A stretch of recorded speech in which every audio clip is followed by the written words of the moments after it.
Hulk 2003's canceled sequel. Originally, Ang Lee's 2003 Hulk film was supposed to receive a sequel that would have included the Abomination as the film's main antagonist, and would have also featured Grey Hulk to an extent. The film was planned to be released in May of 2005, and was being written by James Schamus, the writer of the first film. However, the sequel never ended up happening, not because of the first film's mixed reception, or the fact that the film was a box office disappointment. Instead, the reason why the film was cancelled was because Universal, the studio behind the film, goofed up. You see, when Universal bought the rights to make a Hulk film, the contract stated that if they were going to make a sequel to it, it had to be released by 2006, or else the rights to make a Hulk film would go back to Marvel Studios. And while the film was supposed to come out in May of 2005, the script for the film kept getting rewritten, which delayed filming, and eventually it was decided that they wouldn't be able to get the film out on time due to these delays. So in 2006, the production rights to Hulk went back to Marvel, and in 2008, we got The Incredible Hulk.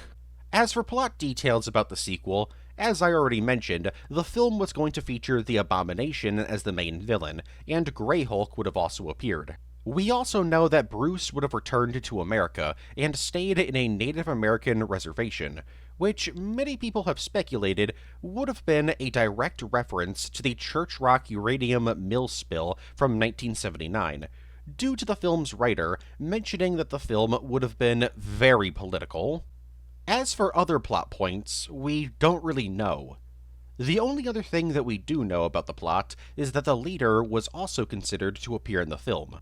Ang Lee was also probably not going to return for this film, as he was working on Brokeback Mountain at the time.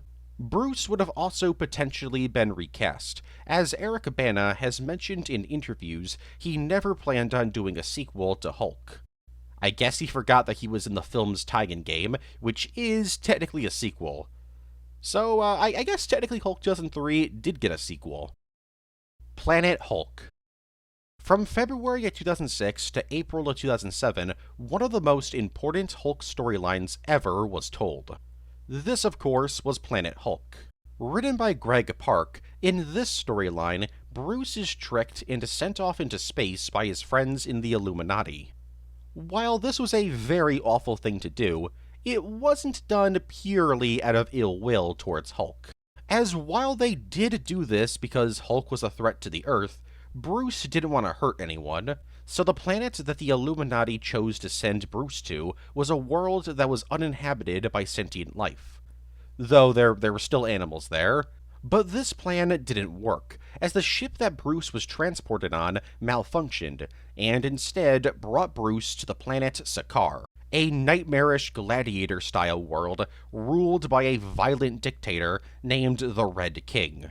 Hulk was quickly captured and enslaved, and forced to fight in the Red King's gladiator tournaments. But Hulk's not really a big fan of being a slave, so he rebels and leads a full-scale revolution, and not only dethrones the Red King, but also becomes the King of Sakaar, thus turning the planet into Planet Hulk. No, he doesn't call it that. That'd be weird. Anyways, on Sakaar, Hulk not only made a whole bunch of friends, but he also met a woman named Kyra. She was the Red King's bodyguard, but fell in love with Hulk, and the two quickly got married after Hulk dethroned him. They also banged, which resulted in her becoming pregnant.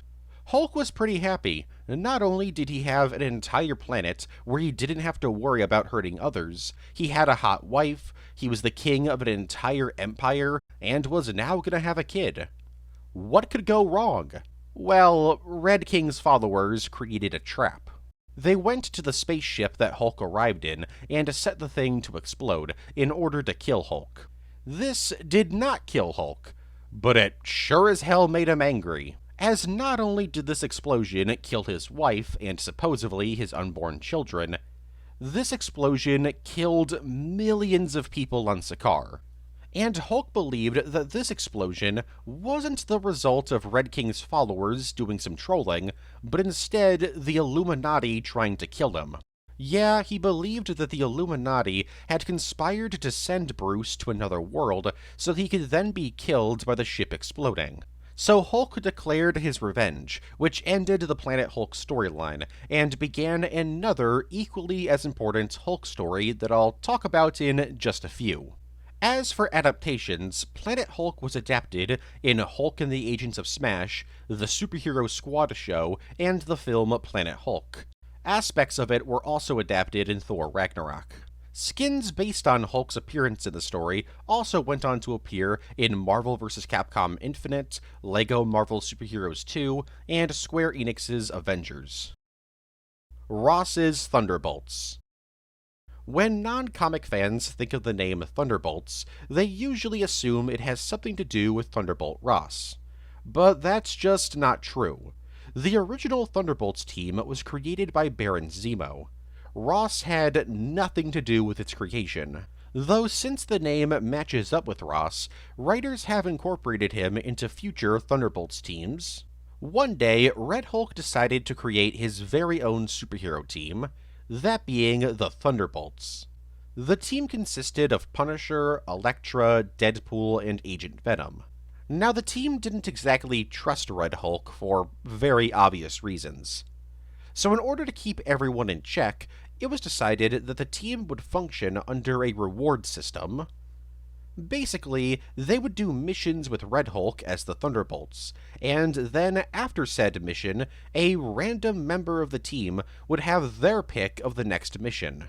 And it could be literally anything. So they operated under this strategy, battling the Black Order, taking out mafia families, traveling through a spooky swamp, and a whole bunch of other missions. They also gained members like Ghost Rider, the Leader, and Abigail Mercy.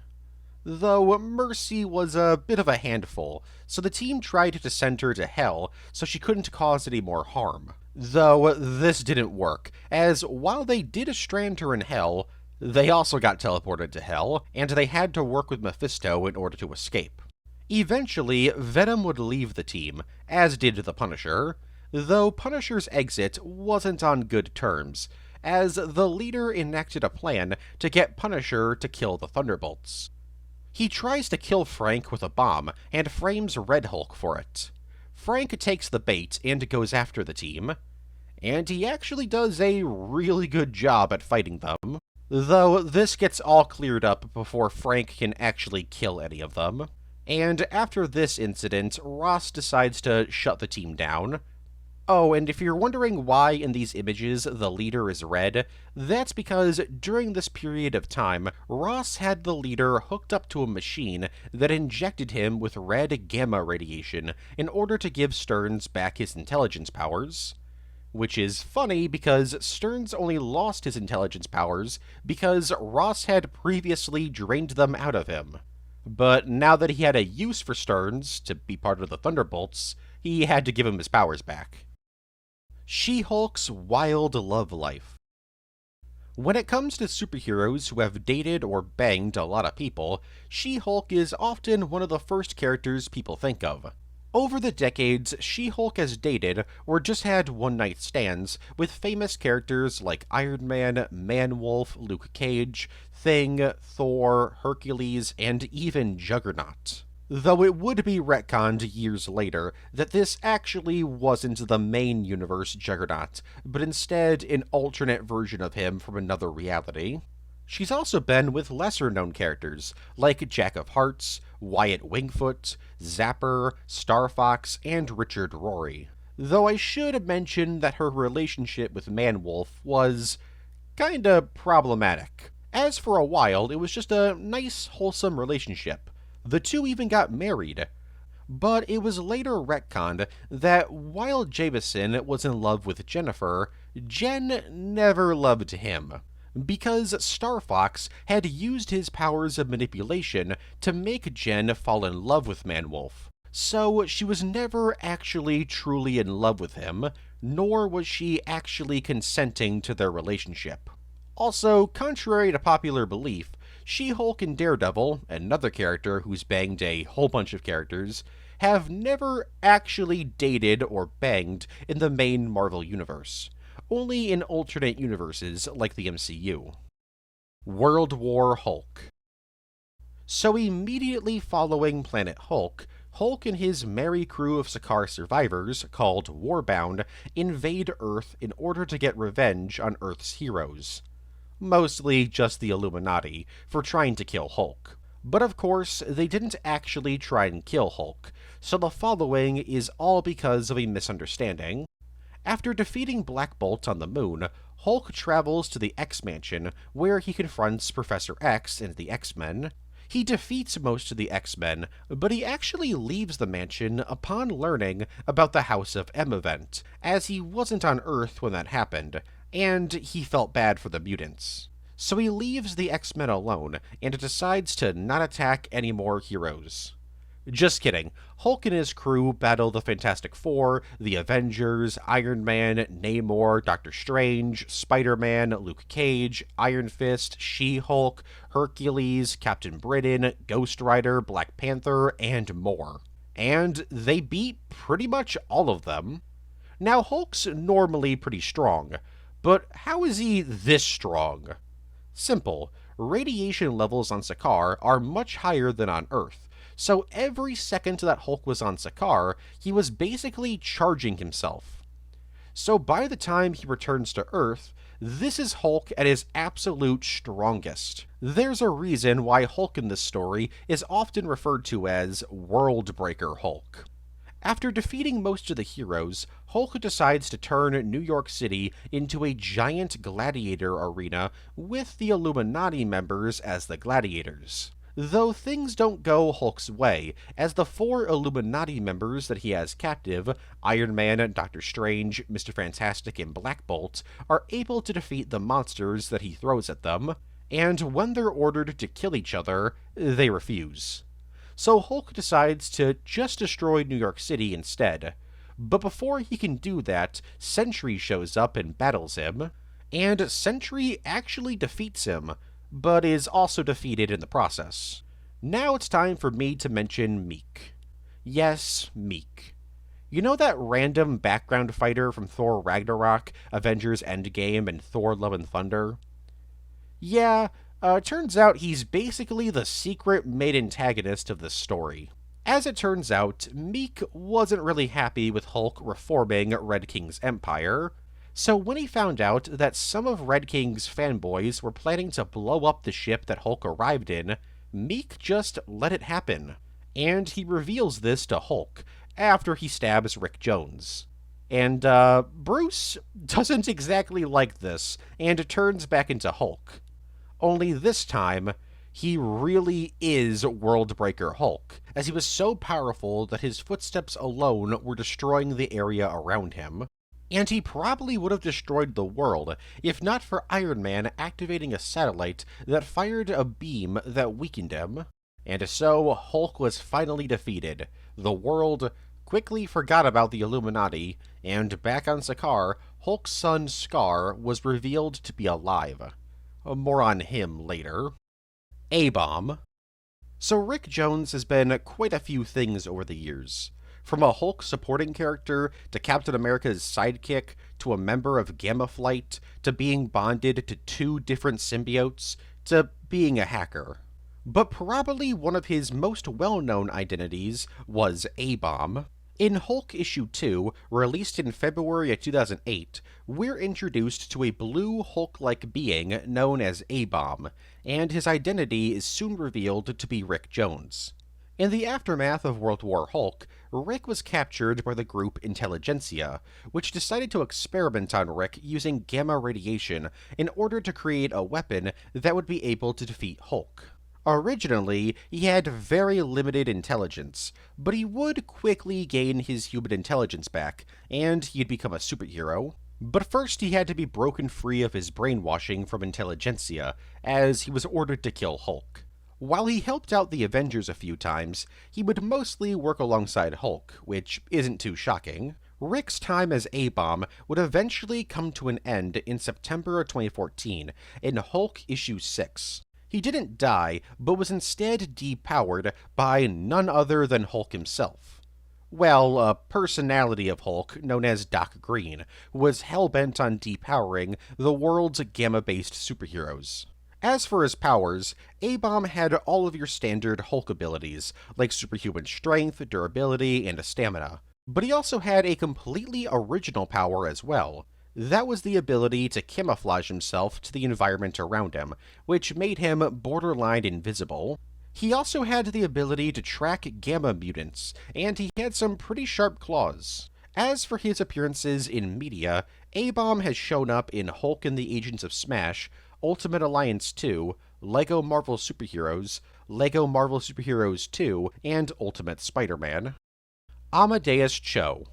First appearing in Amazing Fantasy issue 15, released in November 2005, Amadeus Cho is one of the smartest people on the planet. Eventually, he would become friends with the Hulk, after Hulk saved his life from a group called Excello, who were trying to kill him as they were led by a dude who wanted to get rid of other extremely smart people, so that he could be the only smart person in the world. During World War Hulk, Cho would gather a bunch of allies in an attempt to convince Hulk to stand down, since while Cho wanted the Illuminati to be punished, he wasn't really a big fan of the whole invading Earth thing. In turn, Hulk wasn't super cool with Cho, and the two became enemies. In the aftermath of World War Hulk, Cho would continue to work with Hercules, who he had met during World War Hulk, and the two would go on a bunch of fantasy-like adventures for quite a while. In fact, Cho essentially stopped being a Hulk supporting character and became a Hercules supporting character, though he would reunite with Hulk and work with him on some missions. After years of battling demons, gods, and all sorts of supernatural and fantasy threats, Cho decided to become his very own superhero, though his run as a solo superhero didn't last very long, and he eventually joined the Illuminati right before Secret Wars 2015. After the events of Secret Wars 2015, Cho went from being a Hulk supporting character to a full-on Hulk. In order to stop Bruce from having a literal nuclear meltdown, he had to absorb some of Bruce's gamma radiation, which in turn transformed him into a Hulk. As the totally awesome Hulk, he joined superhero groups like the Champions and Protectors. He battled a whole bunch of monsters, took part in Civil War II, and battled Enchantress after she attempted to manipulate him to help her take over the Ten Realms. Though eventually he would start to lose himself to the Hulk persona, so in order to figure out how to get it under control, he exiled himself into space and eventually landed on Sakaar. And, this didn't really help him, as the Hulk persona completely took over during this time, and upon returning to Earth, he was an absolute menace. With the help of his friends, Cho eventually got back control of his body, but in turn, he lost a bit of his gamma powers. In the aftermath, Cho decided to go by the name Brawn and continue being a superhero. As Brawn, he joined the superhero team, the Agents of Atlas, even becoming its leader for a time, and he's continued to fight bad guys ever since. As for his powers, Cho used to have an insane amount of strength and durability, but after losing a lot of his gamma radiation, he became way weaker. He's still pretty strong and durable, but he's no longer Hulk levels of strength and durability. He's also extremely smart, with his intelligence being compared to Iron Man, Dr. Doom, Mr. Fantastic, Hank Pym, and Beast. His most unique power is his Hulkbuster suit. You see, when his friends helped him get the Hulk persona under control, they used nanomachines to do so. And these nanomachines stayed in Cho's blood cells. So whenever he gets angry, the nanomachines transform into a Hulkbuster suit that enhances his strength, but is also used to keep his Hulk form under control.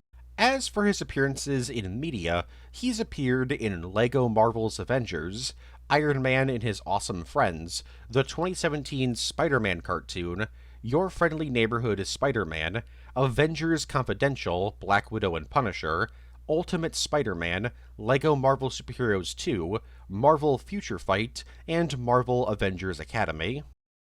Deleted scenes. Not everything filmed for a movie or show ends up in the final product. Here's some deleted scenes from films and shows involving Hulk characters. Also, I've talked about some Hulk-related deleted scenes in past videos, so go check out these videos if you want to hear me talk about them. For Hulk 2003, a flashback scene showing Bruce as a high schooler checking out his DNA with a microscope was supposed to be in the film.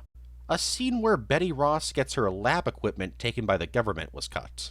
A presentation explaining nanomeds and gamma radiation was supposed to be in the film. Bruce would then go on a monologue about how nanomeds are essentially life. Lou Ferrigno was supposed to have a cameo in the film as a security guard. Rick Jones was supposed to appear in the film, but during development, he was replaced with an original character named Harper. Originally, the fight between Hulk and the Gamma Dogs in the forest was going to be a bit silly, with Hulk fighting them while naked, and the film would structure the fight so that Hulk's private parts would always be covered up. And finally, a scene showing the mayor of San Francisco getting mad at General Ross was cut.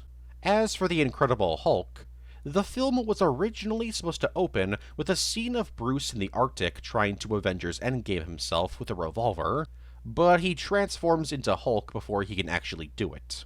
Rick Jones was originally supposed to appear in the film, but he was removed from the movie by Edward Norton when he did rewrites to the script. A scene where Bruce delivers pizza to some college girls was cut. They would have refused to pay him and called him a pervert. A scene where Bruce and Samson chill out and talk by a fireplace was cut. There were plans for an after-credits scene showing Abomination having reverted back into his human form, being chained up in a box, but this was never filmed. Instead of being set in Brazil, the opening act of the film was actually supposed to take place in Thailand. And finally, a scene where Joe Greller yells at Ross for lying to him was cut. As for the Avengers, Black Widow being chased by Hulk was supposed to be much longer, with scenes of her hiding from him. The scene where Bruce gets the scooter from the security guard was supposed to be much longer, with the worker insisting that Bruce take it. And finally, there was supposed to be a massive Hulk rampage sequence set in New York City. As for Avengers Age of Ultron, Bruce and Black Widow's talk at Hawkeye's farm was supposed to be longer, with Black Widow asking Bruce to run away with her and let everyone else die. Joss Whedon, everyone, self-proclaimed feminist. A scene where Tony and Bruce look over the Ultron program was cut. During Hulk's rampage in South Africa, a little girl was supposed to be shown stumbling across him while looking for her ball. And finally, very early on in development, Abomination was considered to appear in the film.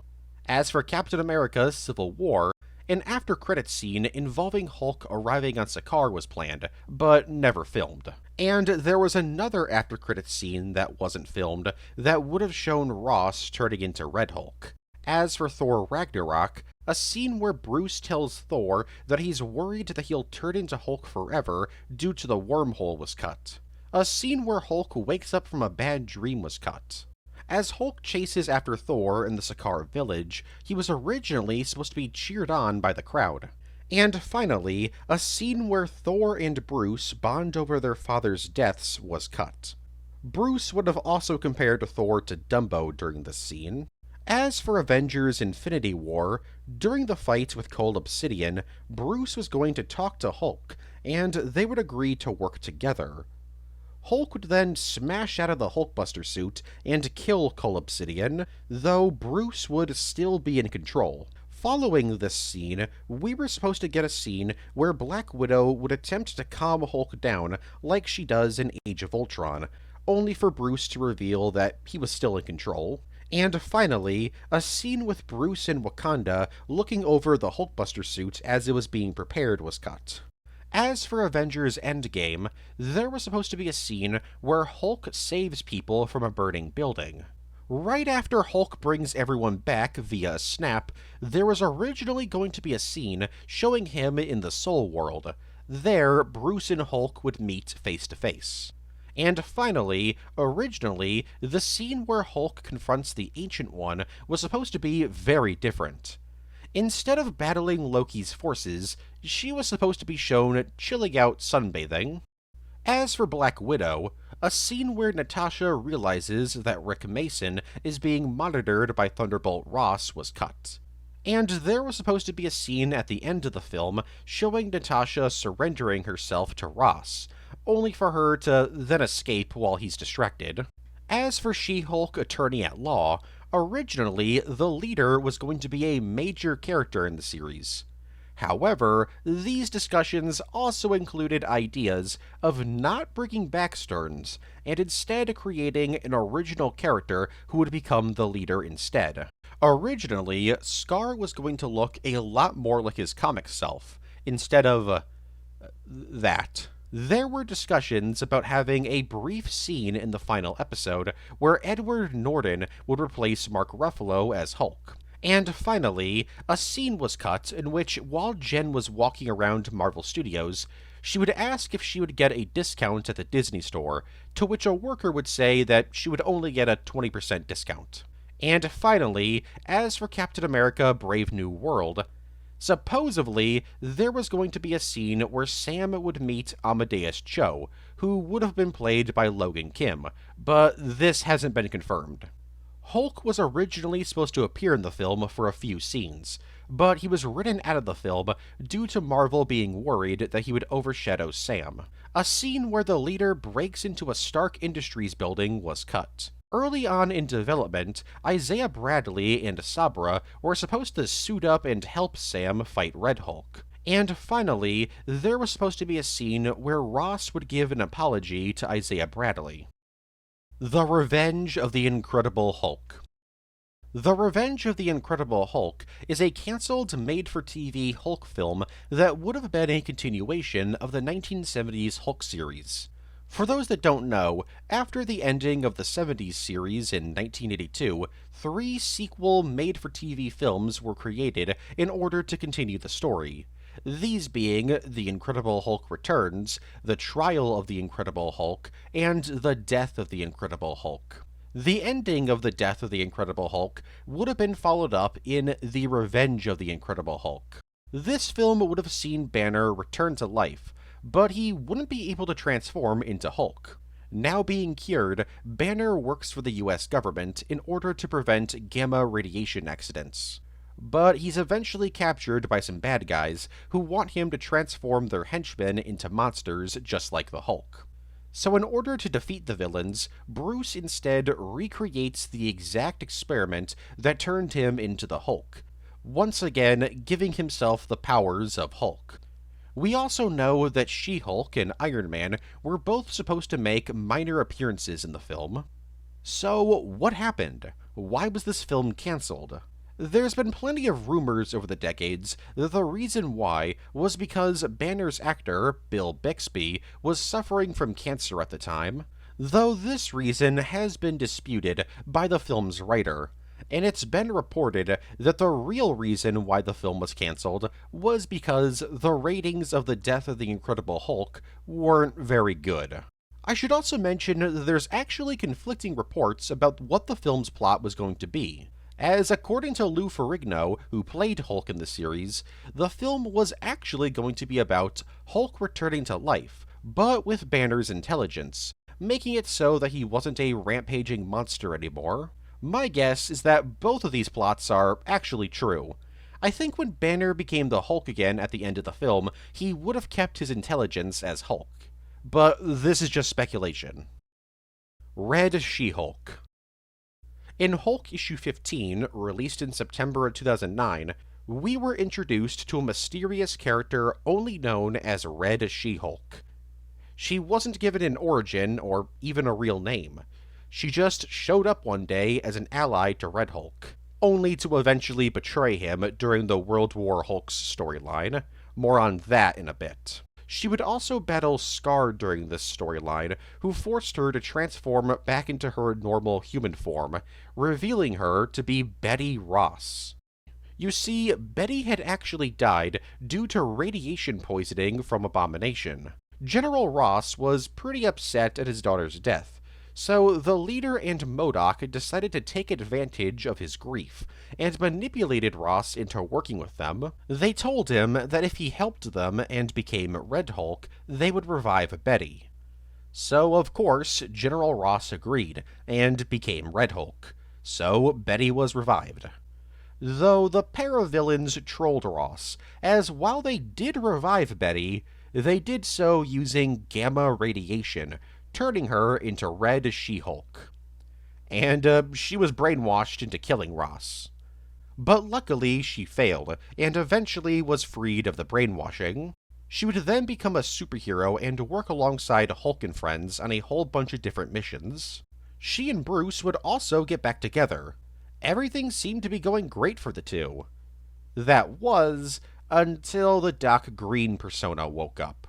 Yup, just like A-Bomb, Betty had her Red She-Hulk powers taken from her by Doc Green. In fact, Rick actually worked with Doc Green to depower her. She would eventually get powers again, but I'll save that for another entry.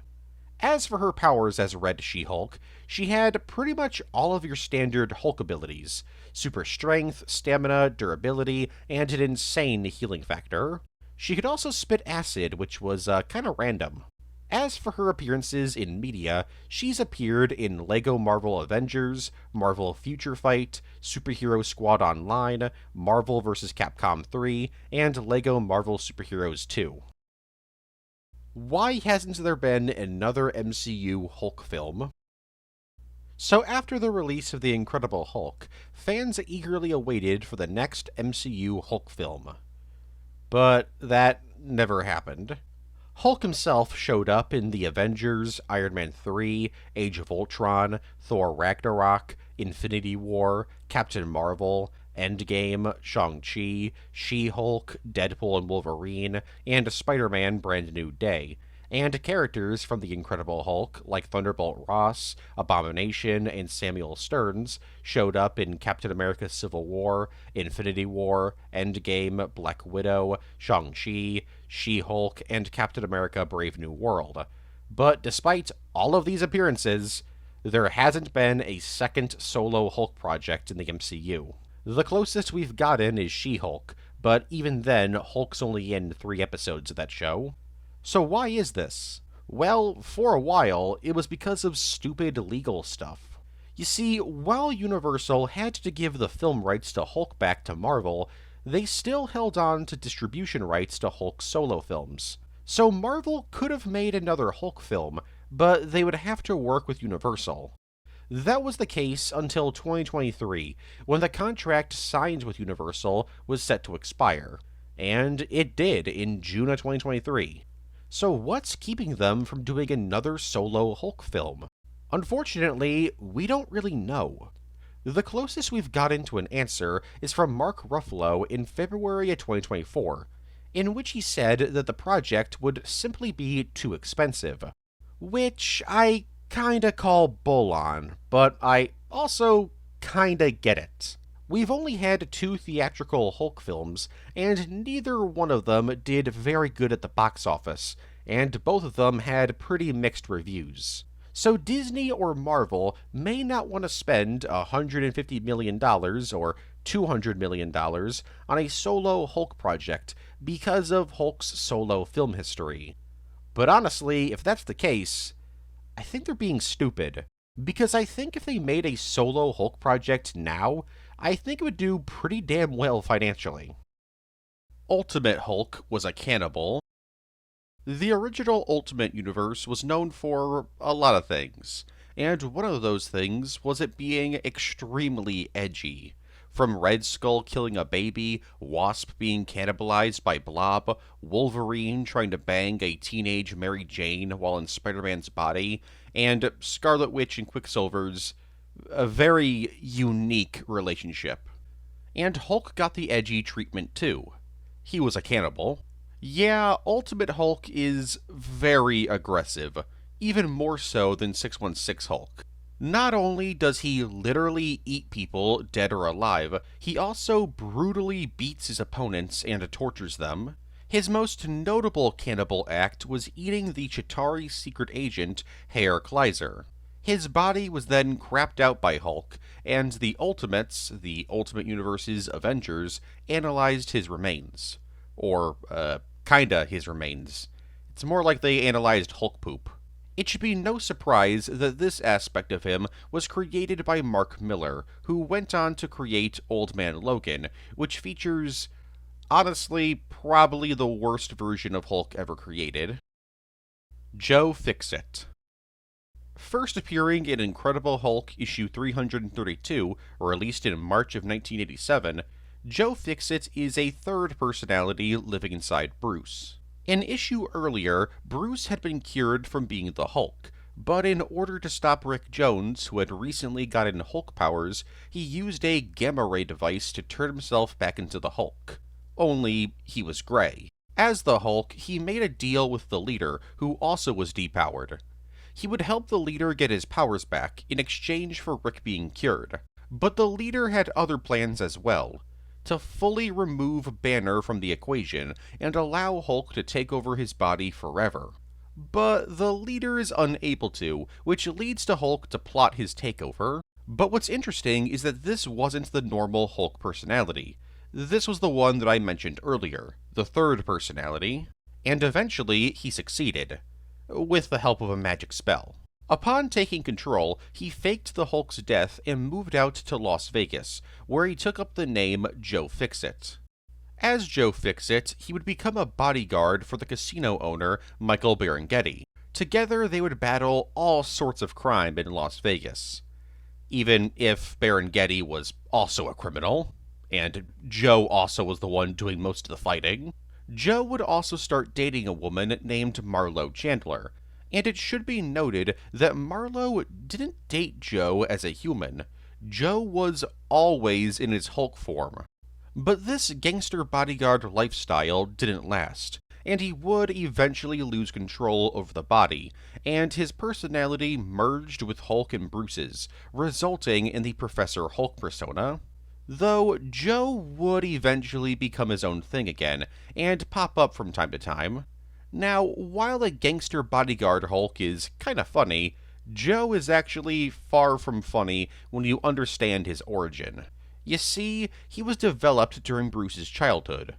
Due to the abuse he took from his father, Bruce's mind split up into different personalities, with Joe being his teenage self. And like most teenagers, this is why Joe Fixit is selfish. He talks like a gangster because, as a kid, Bruce watched a bunch of gangster films, so that's what he thinks an adult should sound like. And like how teenagers stereotypically sneak out at night, Joe was originally only able to emerge at night.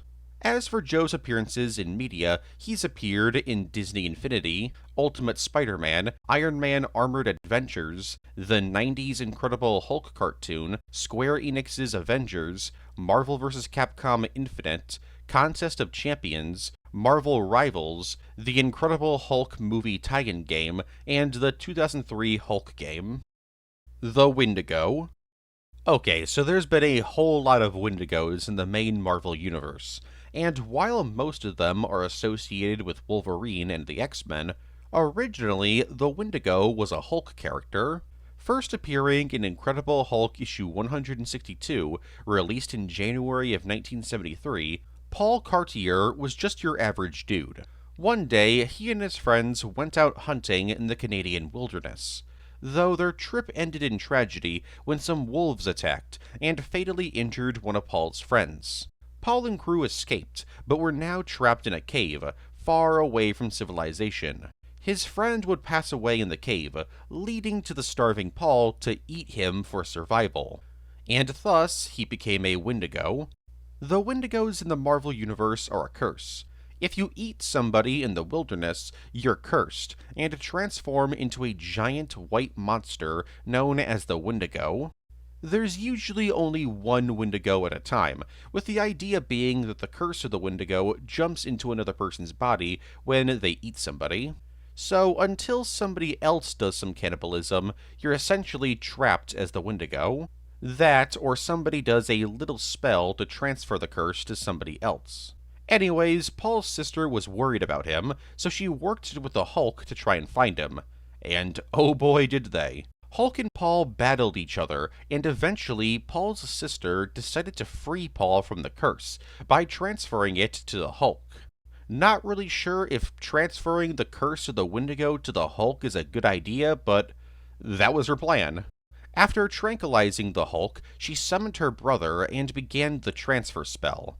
But luckily, Hulk woke up and continued his fight against Paul. But this time, Hulk had help from Wolverine, who had shown up to defeat the Hulk on the orders of the Canadian government. The two heroes were able to defeat Paul, but then began fighting each other, which allowed Paul's sister to tranquilize both of them. It's here that George discovered Hulk's identity of Bruce Banner, and decided that he couldn't transfer the curse into him, because Bruce wasn't a monster. He was just a guy. Oh right, George. George was one of Paul's friends, and was working with Paul's sister to try and transfer the curse over to Hulk. Anyways, before Paul's sister could complete the spell, George decided to take matters into his own hands, and transferred the curse into himself. And so, Paul was saved, but at what cost? As for his powers, the Wendigo has superhuman strength, speed, and stamina, huge razor-sharp claws and teeth, and they're basically immortal.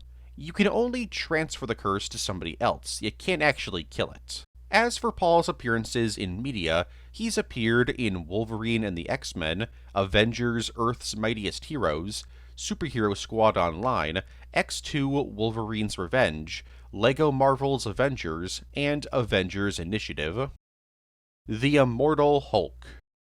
Releasing from June 2018 to October 2021, and written by Al Ewing, and drawn by Joe Bennett, The Immortal Hulk is one of, if not the most critically acclaimed Hulk stories out there. This is not only just because of the excellent writing, but as you can see, the outstanding art. The series follows Bruce's resurrection after being killed in Civil War II, and what follows is some truly horrifying stuff.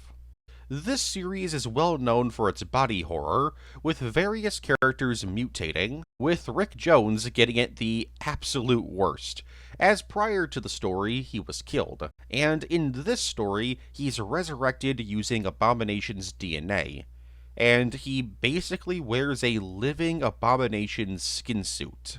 Luckily, he's freed from this fate fairly quickly, only to then get mutated and merged with a man named Del Fry. The story is also well known for the introduction of the One Below All and the Green Door. I'll go further into detail about these ideas later, but for now, all you really need to know is that the Green Door is a portal from the Below Place to the living world. The Below Place is the literal bottom of the multiverse, below hell itself even, and Gamma mutants can use the Green Door to return to life, just with no memory of their time spent in the Below Place. Another major aspect about this series is the focus on Bruce's personalities. Not only do we see Bruce, Savage Hulk, which is just the normal Hulk by the way, Joe Fixit, and the Green Scar, who is the embodiment of Hulk's time on Sakaar during Planet Hulk, but we also see Devil Hulk. The most evil parts of Bruce spawned from Bruce's need for a father figure. I'll talk a little bit more about him later. And speaking of father figures, Brian Banner, Bruce's father, is a major character in the series. He's trapped in the Below Place, and his spirit is being used by the One Below All as a vessel as part of its plan to destroy reality. Eventually, Brian is freed from its control, only to then get absorbed by the leader. Should also mention that Hulk and a woman named Jackie McGee travel into hell for a bit. Jackie is a journalist obsessed with Hulk after Hulk indirectly led to the death of her father over a decade prior, and she's a major character in the series. I'll go further into detail about plot points in Immortal Hulk as the video goes on. I just wanted to quickly go over some of the more notable aspects about the series early in the video. Well, early in the video, but I think we're like 40 minutes in. Hulk 2099. First appearing in 2099 Unlimited Issue 1, released in May of 1993, John Eisenhart was a concept hunter working for Lotus Land Entertainment in the far-off year of 2099. A concept hunter is a type of lawyer in this reality who specializes in getting the rights to things. In the year 2099, there's a cult known as the Knights of Banner who worship the Hulk and do experiments to turn themselves into Hulk-like beings. Or at least they try. This cult caught the attention of Lotus Land Entertainment, who sent John to get the rights to produce a project based on the cult. But this didn't end well, as when he discovered that the cult were trying to create a new Hulk, John reported them to the police. And during the fight between the cult and police, well, I say fight, but it was really more of a massacre. During the massacre, the cult's super secret scary science device that they created to create a new Hulk activated and turned John into a new Hulk, referred to as Hulk 2099.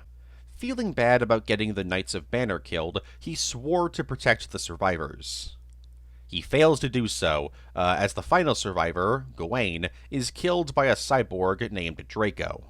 So in response, John swore to destroy Draco and defend the innocent. Draco wasn't the only bad guy that he faced off against. There was also the Golden One, an artificial person created to be the perfect man. He went rogue and began creating his very own army of mutants, including the Anti-Hulk. Basically, a random dude turned into an evil version of Hulk 2099. So, did Hulk succeed in defending the innocent? No, not really. Around this time, Doctor Doom 2099 had taken over the United States, and people weren't very happy about that. Some of these people were the group the Locusts, led by Hulk's brother, who was also a Gamma mutant. And they wanted to detonate a giant gamma bomb that would not only trigger a massive earthquake, but would also leave a good chunk of California a toxic radioactive nightmare. And Hulk failed to stop the bomb from going off. And shortly after this, he was gunned down by SHIELD agents using anti-gamma guns. At least, maybe. It's left ambiguous who SHIELD really killed in the aftermath of the Gamma Bomb, with the options being either Hulk 2099, Anti-Hulk, Hulk 2099's brother, or some random dude mutated into a Hulk-like form by the Gamma Bomb. Regardless, Hulk 2099 has never appeared again, though he is mentioned by Spider-Man 2099 in Spider-Man 2099 issue 6, released in November of 2014, in which Miguel mentions that he could have called Hulk for help. So, I guess he didn't die. As for his powers, Hulk 2099 has a lot of your standard Hulk powers, including superhuman strength, durability, and stamina. Though, unlike the normal Hulk, Hulk 2099 has extremely long claws, and retains John's intelligence when transformed. As for his appearances in media, Hulk 2099 has appeared in LEGO Marvel Superheroes 2 and Marvel Heroes. Grey Hulk. While Joe Fixit is known as the Grey Hulk actually predates Joe Fixit by quite a while. In Incredible Hulk issue 1, released in March of 1962, in Hulk's very first appearance, he was gray. This gray color scheme was only for a single issue, as in issue 2, he was now his iconic green color. So why was this? Why was he gray for a single issue? Well, it's pretty simple. Stan Lee actually wanted the Hulk to be gray, but when the issue was being made, while he was still gray, the issue's colorist gave him a tiny green hue. And Stan Lee really liked this, so it was decided that Hulk would be green from now on. Though I've also seen the explanation for this being that Hulk being gray would cause issues with printing, so it was decided to give Hulk proper coloring in order to avoid these issues. Now, the in-universe explanation is that Hulk turned green due to the gamma radiation inside of him still mutating and goofing around. This is why when Bruce gives himself back his Hulk powers much later into the series, he's gray. Jonathan Hensleigh's Hulk film. In 1995, Universal was trying to create a live-action Hulk film. Jonathan Hensley joined the project as a producer, but saw his chance at making a name for himself once director Joe Johnston left the project, and so he begged Universal to give him the chance to write and direct the Hulk film, and they said yes. Hensley's Hulk film was going to follow Bruce as he worked on ways to colonize Mars, and he did so via experimenting on former death row inmates. See, these three prisoners agreed to be experimented on by Banner in exchange for them not to be executed. But why was Bruce experimenting on people to begin with? Simple. He was experimenting with gamma radiation and animal DNA in order to make it so that humans could survive on Mars without spacesuits. And because this is a Hulk story, something goes wrong, and a giant gamma explosion goes off, mutating Bruce and the prisoners. The prisoners become mutated versions of animals, a hummingbird, a rhinoceros beetle, and an ant. The prisoners then escape and go on a rampage. Bruce transforms into the Hulk to stop them, and one by one, Hulk stops them, while also saving a bunch of people from a collapsing bridge, and later a rocket that one of the former prisoners planned on dropping on a town. The film ends with a cure for the gamma mutations being created, and Bruce and Martin are cured of their mutations. Oh right, Martin. During the film, Bruce is introduced to Martin, a man experimented on by the government over a decade before the events of the film. But the experiments were deemed a failure, and so Martin was locked up in a rather unique prison. It's a normal house in the middle of nowhere guarded by the military. Anyways, the effects in the film would be a mix between CGI and animatronics, with several giant animatronics being made, including a nearly 30-foot-tall Hulk animatronic. So why didn't this film end up happening? Well, Universal had a regime change during production, and the new guys in charge felt like Hensley was out of his league with a project like Hulk. So Universal executives told him to rewrite the film in order to lower the film's $100 million budget. But Hensley was really annoyed by all of this, and eventually left the project. Maestro. First appearing in Hulk Future Imperfect Issue 1, released in December of 1992, Maestro is a potential future Bruce Banner. Though because of how Marvel and DC treat their stories set in the future, while this future could happen to Earth-616, the story takes place in an alternate universe. Maestro comes from a future where a nuclear war and global bioweapon attack occurred, which pretty much wiped out almost all of humanity. Bruce was able to survive not just because of his gamma radiation, but also because he was kept in stasis by AIM, who had survived the war. They had him captive so that they could use his DNA to create gamma mutants that would be able to repopulate the world. But Hulk wasn't cool with this and eventually broke out. He then traveled to New York City, which had been turned into a city called Dystopia. Very on the nose. There, he met two people, Rick Jones and Hercules. Hercules was a bit crazy, and as soon as he met Hulk, he was like, "I'ma fight him." Hulk escaped the fight, and then traveled to the ruins of Alchemex, and created an army of giant robotic dogs. He then showed the dogs off to the people of Dystopia, and was like, "Hey, make me your leader, we can rebuild a civilization, look what I can build." But they all ignored him. So Hulk decided to take over using force instead. But Hercules stopped that real quick. So Hulk decided to play the long game and left. When he eventually returned, he had a scheme to kill Hercules. And it worked. But by this point, Rick had abandoned Hulk, believing him to be a monster. He even tried to kill Hulk, but of course, Hulk survived.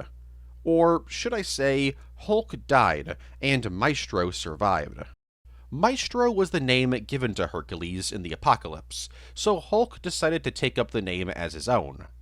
And so, Maestro began his plan to take over the world, which led him into conflict with the last surviving superhumans of the world, including Doctor Doom, Namor, the android Human Torch, Abomination, and She-Hulk. But none of them were able to defeat Maestro. Though, in all fairness, this is partially because some of the superhumans, cough cough Abomination, weren't exactly team players. So Rick Jones decided that if the heroes from the future couldn't save them, maybe the heroes from the past could. So he and his rebel forces used a time machine to bring Hulk from the past into the future to take down Maestro. Hulk, who was the Professor Hulk persona, was only just able to defeat Maestro, sending him back in time to the detonation of the Gamma Bomb that turned him into Hulk in the first place. This killed Maestro's physical form, though his spirit survived, and he was eventually able to absorb enough radiation to bring himself back to life, only for some trolls from Asgard to find him, capture him, and extract his soul. They then placed his soul in a destroyer, and eventually the Maestro-controlled destroyer would face off against Hulk, only to finally be killed for good. As for his powers, Maestro has pretty much all of Hulk's abilities, as he's literally just an alternate future Hulk. Though his powers are supercharged due to the radiation present in post-apocalyptic America. As for his appearances in media, he's appeared in LEGO Marvel Superheroes 2, Contest of Champions, Square Enix's Avengers, Hulk and the Agents of Smash, Marvel Rivals, The Midnight Suns Game, Marvel Future Fight, Avengers Academy, and the Incredible Hulk movie tie-in game. Greenland. Greenland is an island nation owned by Denmark. It's got a fairly low population for its landmass, at roughly 56,000 people. Healthcare is free, it's got some of the best LGBT rights in the world, and it shares the name Greenland with a fictional comic country. First appearing in Planet Hulk issue 1, released in May 2015, Greenland is the result of Secret Wars 2015. Basically, Doctor Doom created a reality called Battle World, and it was built using the remains of various universes. Greenland is literally a country of nothing but Hulks. There was a Captain America Hulk variant. His whole thing was that he joined the Gamma Powers program instead of the Super Soldier program, which of course turned him into a Hulk. There's a Wasp Hulk variant who's married to Hank Pym, who actually isn't a Hulk variant. There's a Spider-Man Hulk variant who became a rampaging monster after his Uncle Ben died. There's a General Ross Hulk variant who's actually this universe's Red King. And there's even a Rick Jones Hulk variant, who has the ability to transform himself into sand. There's also various Gamma animals, basically Gamma-mutated animals. If it existed in Greenland, it was most likely a Gamma mutant. Anyways, enough about the people who made up Greenland. Greenland is the largest country in Battleworld, and was easily the most dangerous part of Battleworld. I mean, they straight up have entire lakes of liquid gamma radiation. It's a nightmare world. A nightmare world that no longer exists, as after Secret Wars 2015, Battleworld was destroyed. Eldest. First appearing in Hulk Annual, released in May of 2023, Eldest is the child of the Mother of Horrors, an eldritch being born before reality who hated the One Above All, aka Marvel God. So she hid the Earth from God, only for God to eventually beat the crap out of her and capture her. Luckily for the Mother of Horrors, while one of her children was killed, Eldest survived and lived on Earth for seemingly the planet's entire life. Surviving for millions of years, Eldest took the form of many different people and led multiple empires throughout history. They did all of this in an effort to free their mother, which led to Eldest being discovered by the One Below All, who prevented them from succeeding in their mission. And for thousands of years, Eldest was trapped in a tomb, but eventually Eldest would escape, and discovered the existence of Hulk and other Gamma mutants. So they began to kidnap Gamma mutants with the goal of possessing them to try and free their mother. But none of them were working, so they set their eyes on Hulk. This didn't work, however, as when they eventually confronted Hulk, they discovered that Dr. Voodoo had placed a protection spell on Hulk. Which is good news for Hulk, as not only does this mean that he couldn't be possessed, but it also means that he couldn't be killed by Eldest, as every single Gamma mutant possessed by Eldest, like Scar, Betty Ross, Absorbing Man, and the Abomination, were killed right after their bodies failed to free Eldest's mom. Eventually, Eldest would get their way, as Hulk's protection spell weakened over time, so Eldest one day literally ripped Bruce out of Hulk, separating the two and possessing Hulk. And finally, they were able to free the Mother of Horrors.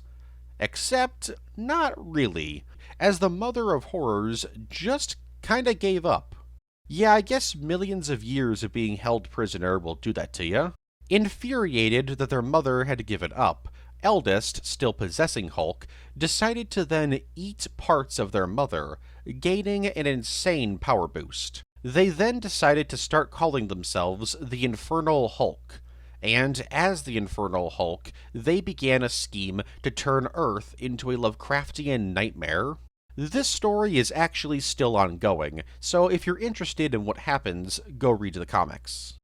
As for their powers, they are literally immortal. They can also possess people, create fire from nothing, fly, shapeshift, grow to the size of a kaiju, and fire energy beams. And as the Infernal Hulk, they have all of that, plus all of Hulk's powers. Get ready to smash! We'll be right back to The Incredible Hulk on Disney XD. Smash! The power of the Hulk can be yours when you need it with Hulk Hands. Hulk Hands, hear them roar. With all the thunderous sounds of the Hulk built in. The power of the Hulk is in your hands. I've got the power of the Hulk in my hands, and I like it! Hulk Hands, with real Hulk sounds. Is there a Hulk in you? That's fantastic! Witness the fury. Now back to The Incredible Hulk on Disney XD.